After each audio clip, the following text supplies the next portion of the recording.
Ako si Chance. Isa nga pala ang babaero. Ay mali. Isa nga pala ang barbero. Barbero lang naman ng mga hitmaker sa Pinas. Inayos ko na nga rin pala yung mga gamit ko dyan. Dahil biglaan lang din yan. Konting video lang sa labas tapos sumibat na rin kami. Nakarating na nga pala kami dito. Kaso di kami nakapag-video. Kaya ayan. Uumpisahan na lang natin si The Dope. Ang bait niya pala gupitan ni The Dope. Kasi hindi talaga siya nagalaw kahit di pa nagsisimula. Pero bila niya naisip na hindi ko pa siya ginugupitan. Hindi pa pala akong ginugupitan, pwede pa pala ako gumalaw. Napatawa na naman tayo ni The Dope. Lumipat nga rin pala kami ng pwesto niyan. Kasi dito may salamin, naka-aircon pa. Ayun o, tingnan mo yung salamin o, napakasabi diba? Taper fade nga pala ang gupit ni The Dope, kaso hindi ko nakuhaan. Kaya nag-boomerang na lang ako sa La Union. Inumpisa ako na nga rin pala gupitan dito si Idol Flo G dahil kararating lang din nila. Ayun ang mga geng-geng ropa. At dahil mainit na nga dyan, lumipat na nga rin kami ng pwesto sa may bandang malilim. Hinahabol kasi kami ng araw, buti pa yung araw naghahabol. Sana all.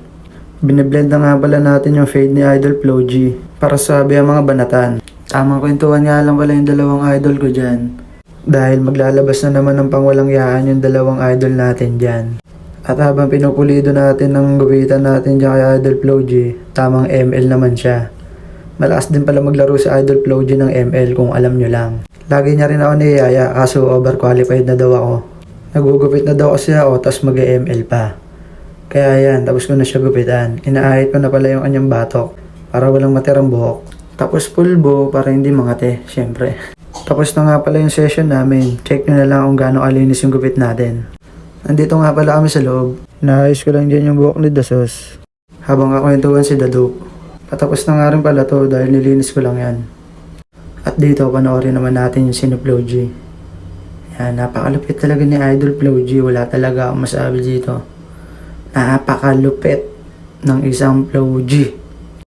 At tapos na nga si Flo G kaya dito naman sa labas. Lambingan session na nga rin pala to. Iba talaga ang sweetness ni Dasos. Baka Dasos yan. At ito na nga yung last scene, sayawan session. Yan, patalon-talon, tapos nadulas, pero nabangon ulit. Kaya ayan, tuloy ang sayawan. At tapos na nga rin pala ang shoot dito. Kaya, outro na. Si Flip din nga pala ang nag-produce nitong Ikaw Na Ngayon. Kaya, the GOAT talaga, legend. Sinagot pala yung pampagupit mo eh, no? Kaya sobrang pinaka-the best talaga kasi yung haircut namin. Siyempre alam nyo na kung sino yung tumabas dyan. Walang iba, Chance the Barber lang. Yung shop nga pala natin, located nga pala yan dito sa Upper Bigutan, Taguig City. Hanapin yan sa Google Map at sa Waze mga bossing.